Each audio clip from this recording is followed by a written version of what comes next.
I once visited the Southampton University group, and we were talking about what does that look like? What does that verse look like in practice? Verse 8. We love you so much, we're delighted to share with you not only the gospel, but our lives as well. And one of the guys said, I think I know. I can tell you a story about a guy called John. He's not here today, but let me tell you the story. And he went on to tell me John's story. And John was a first year, desperate to play footy for the university.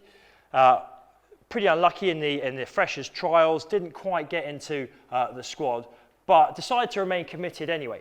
So he turned up to training on a regular basis, there in the wind and the rain, tried to be first there and last to leave. All the way through the first term, didn't really get a look in.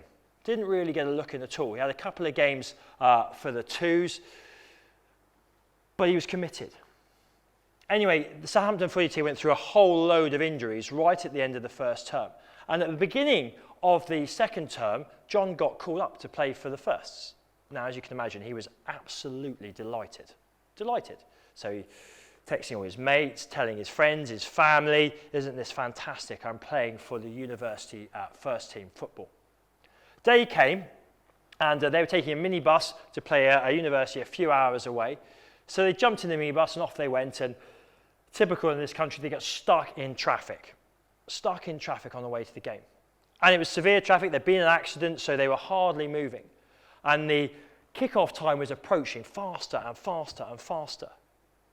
So much so that by the time they got to the ground, it was past the kickoff time. And so as they were approaching, the captain said, guys, look, you're going to have to get changed on the bus. We're going to forfeit the game. Let's get changed, and we just straight out onto the pitch to play. Not great for your first game. But as they were getting changed, suddenly the captain said, oh no, disaster. I forgot my boots. It's a wet day. I can't play in my casual shoes. I've forgotten my boots. John, without hesitating, said, mate, you're the same size as me. Here, have mine. The captain looked at him and said, but what are you going to do? He said, it's all right, I'll go on the bench. You play. It's more important you play than me. Have my boots. Captain runs onto the pitch. Half time, no team talk. All the captain wants to know is, John, why have you given me your boots? What on earth are you doing? We all know how long you have waited for this opportunity, how hard you've trained. The opportunity's come and you've given me your boots. What are you doing? End of the game, they're on the bus, captain sits next to him. John, I don't understand what you did today. What is it that motivates you to live like that? 2 hours on the bus journey, on the way home, John got to share Jesus with the captain.